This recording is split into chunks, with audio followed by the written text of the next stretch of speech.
સ્વસ્તિક શિવરાત્રી યંત્ર। જી હા દોસ્તો, પવિત્ર શ્રાવણ માસની શરૂઆત થઈ રહી છે, તો એમાં હું તમારા માટે એક સ્પેશિયલ વિડીયો લઈને આવ્યો છું કે તમારા માટે એક સ્પેશિયલ યંત્ર હું તમને આ વિડીયોમાં કેવી રીતે બનાવવાનું છે એનું પૂરી સમજણ આપવાનું છે। એના ઉપયોગ શું છે, કેવી રીતે બનાવવું જોઈએ, એને ક્યાં રાખવું જોઈએ, એના શું શું બેનિફિટ છે, બધું જ તમને આ વિડીયોમાં હું તમને બતાવવા જઈ રહ્યો છું। તો પૂરો વિડીયો ધ્યાનથી જોજો। શ્રાવણ માસમાં તમારે આ યંત્ર બનાવવાનું છે, બરાબર છે। સ્વસ્તિક શિવરાત્રી યંત્ર, બરાબર છે। તો અહીંયા હું જે રીતે દોરું છું તમારે એ પ્રમાણે જ દોરવાનું છે। તમે એક પ્લેન પેપર તમે લઈ શકો છો વ્હાઇટ કલરનું, અને તમે કાં તો રેડ કલરની પેનથી અથવા તો ગ્રીન કલરની પેનથી તમે આ યંત્ર દોરી શકો છો, બરાબર છે। અથવા તો તમારી પાસે ભોજપત્ર હોય, અષ્ટગંધ હોય અને અનારની કલમ હોય તો એની મદદથી તો બહુ જ પાવરફુલ યંત્ર બનશે, બરાબર છે। યંત્ર કેવી રીતે બનાવવાનું છે, હું જે રીતે સ્ટેપ બાય સ્ટેપ જઈ રહ્યો છું તમારે એ પ્રમાણે જ કરવાનું છે, બરાબર છે। આગું પાછું કરવાનું નથી। એટલે પહેલા એવું હોય તો એકવાર વિડીયો જોઈ લો, પછી તમે તમારી જાતે બીજી વાર વિડીયો ચાલુ કરીને દોરશો, ઓકે। તો પહેલા સમજી લો। પહેલા તો સૌથી પહેલા તમારે સ્વસ્તિક દોરવાનું છે। હવે સ્વસ્તિક દોરવાની પણ એક રીત છે। તો અહીંથી તમે એક લાઈન દોરશો, બરાબર છે। પછી નીચેથી લાઈન દોરશો, પછી આ નીચેથી અહીંયા ઉપર લાઈન દોરશો, અને આ બાજુથી અહીંયા ફરીવાર અહીંથી અહીંયા, અહીંથી અહીંયા, અહીંથી અહીંયા અને અહીંથી અહીંયા, બરાબર છે। આ ડાયરેક્શનમાં દોરવાનું છે।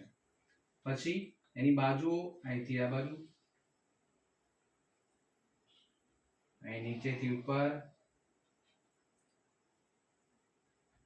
અહીં સાઈડમાંથી, બરાબર, અને એક આ બાજુ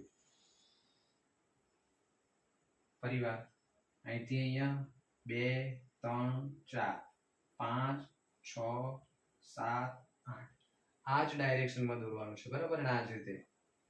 હવે વચ્ચે ઓમ સિમ્બોલ દોરવાનું છે। અહીંયા જે છે ને આ લાઈનો જ્યાં જોડાય છે ત્યાં ઓમ સિમ્બોલ દોરવાનો છે।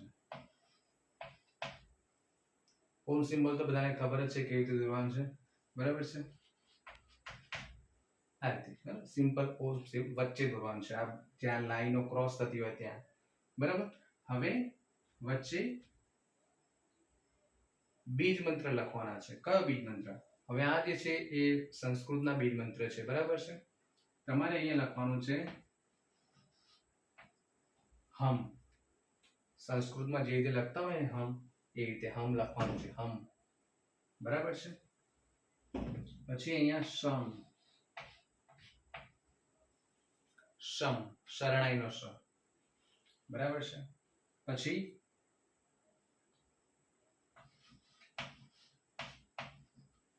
સસલાનો સ, શમ, અને અહીંયા ષટકોણનો શ, હમ શમ શમ શમ, બરાબર। આ રીતે આટલું થઈ ગયું। હવે તમારે પ્રોસ્પેરિટી ના સિમ્બોલ અંક લખવાના છે। અહીંયા 3 વખત આંકડા લખવાના છે। પછી અહીંયા 3 વખત આંકડા લખવાના છે। પછી અહીંયા 3 વખત ત્રગડા લખવાના છે, અને અહીંયા 3 વખત ત્રગડા, બરાબર। 3 વખત આંકડા, 3 વખત આંકડા, 3 વખત તગડા, 3 વખત તગડા, ઓકે। હવે અહીં એક નાની લાઈન દોરવાની, એક મોટી લાઈન દોરવાની। અહીંયા તમારે એક નાની લાઈન દોરવાની અને એક મોટી લાઈન દોરવાની, અને એમાં 1 1 7 6 આ રીતે આડું 1 1 7 6, અહીંયા 1 1 7 6, ઓકે। તો આ થઈ ગયું યંત્ર તૈયાર। ફરીવાર સમજાવી દો પહેલેથી। પહેલા સ્વસ્તિક દોરવાનું છે। સ્વસ્તિક માટે પહેલી લાઈન અહીંથી આમ જશે 1 2 3 4, પછી આ લાઈન બાજુ એની 1 2 3 4. ઓકે, પછી અંતર સંસ્કૃતના બે જ મંત્ર હમ શમ શમ શમ. આ સસલા આ શરણાઈનો સ, આ સસલાનો સ, આ ષટકોણનો સ. ઓકે, સંસ્કૃતના બે જ મંત્ર. પછી અહીંયા છેડા પર 3 વખત આંકડા લખવાના છે. અહીં મેં ઇંગ્લિશમાં લખ્યું છે, તમે સંસ્કૃતમાં લખી શકો છો. પછી અહીંયા 3 વખત આંકડા લખવાના છે. અહીંયા 3 વખત તગડા લખવાના છે. અહીંયા 3 વખત તગડા લખવાના છે. પછી બે લાઈનો દોરવાની છે. આમ એક નાની અને એક મોટી, નાની અને મોટી, અને એમાં 1 1 7 6, 1 1 7 6. બરાબર છે. આ થયું યંત્ર. હવે યંત્રની નીચે તમારે આ મંત્ર લખવાનો છે. કયો છે? હું બોલું છું. ઓમ હમ શમ શમ શમ રુદ્રાય પ્રાવલ્ય પ્રિય નમઃ. ફરીવાર બોલું છું. ઓમ હમ શમ શમ શમ રુદ્રાય પ્રાવલ્ય પ્રિય નમઃ. આ યંત્રની નીચે એક વખત લખવાનું છે. આ યંત્ર થયું સ્વસ્તિક શિવરાત્રી યંત્ર. ઓકે, હવે આ મંત્ર, આ જ્યારે યંત્ર બનાવો ત્યારે તમે ક્યારે બનાવી શકો છો? શિવરાત્રીના તમે કાં તો પહેલા સોમવારે બનાવી શકો છો, અથવા તો શિવરાત્રી જ્યારે શરૂઆત થઈ રહી છે એ પહેલા દિવસથી તમે બનાવી શકો છો. સવારે વહેલા તમે બનાવી શકો છો. કોઈ પણ સારું ચોઘડિયું જોઈને નાહી ધોઈને તૈયાર થઈને શંકર ભગવાન અને માતા પાર્વતી, આ યંત્રમાં શંકર ભગવાન અને માતા પાર્વતી બંનેના આશીર્વાદ સમાયેલા છે. જી હા દોસ્તો, બંનેના આશીર્વાદ સમાયેલા છે, એટલે તમને બંનેના આશીર્વાદ મળશે. શંકર ભગવાન અને પાર્વતી માનો ફોટો હોય ત્યાં ધૂપ દીપ અગરબત્તી કરો અને આ મંત્ર બોલતા બોલતા તમે આ યંત્ર બનાવશો. અથવા તો પછી આ યંત્ર બોલી લો, આ યંત્ર બનાવી દો, આ મંત્ર લખી લો અને 108 વખત આ મંત્રનો તમે જાપ કરો. 108 વખત મંત્રનો જાપ કરો. અને પછી જે કંઈ તમારી ઈચ્છા હોય, સુખ સમૃદ્ધિ સૌભાગ્ય સ્વસ્થતા, બરાબર છે, એની તમે ભગવાનને પ્રાર્થના કરો કે તમે એમનાથી મુક્તિ અપાવે, સ્વસ્થતા આપે, સફળતા આપે, સમૃદ્ધિ આપે, બરાબર છે, ધંધા રોજગાર આગળ વધે, બરાબર છે. જે કંઈ તમારી ઈચ્છા હોય, વિશ હોય, તમે અહીં કહી શકો છો. આખો શ્રાવણ માસ દરમિયાન તમારે યંત્ર તો એક જ વખત બનાવવાનું છે.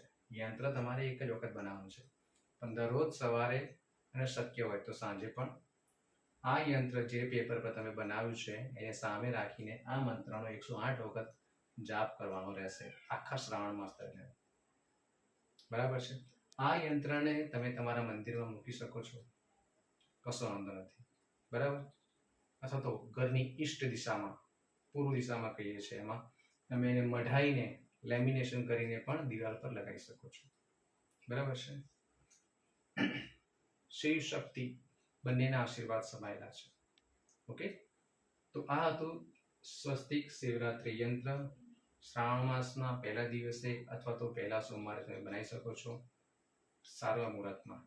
ઓકે, તો આના સંબંધિત જો તમને કોઈ ડાઉટ હોય તો 9913224675 આ નંબર પર તમે મારો કોન્ટેક્ટ કરી શકો છો. વિડીયો તમને કેવો લાગ્યો તમે મને કમેન્ટ બોક્સમાં જરૂરથી બતાવશો. કંઈ ક્વેશ્ચન હોય તો પણ તમે લખી શકો છો. બરાબર છે. સાથે સાથે ઉપર આઈ બટનમાં અને લાસ્ટમાં ઘણા બધા ગુજરાતી અને હિન્દી વિડીયોની લિંક મળી જશે, તમે એને જરૂરથી જોશો. Okay, thank you so much.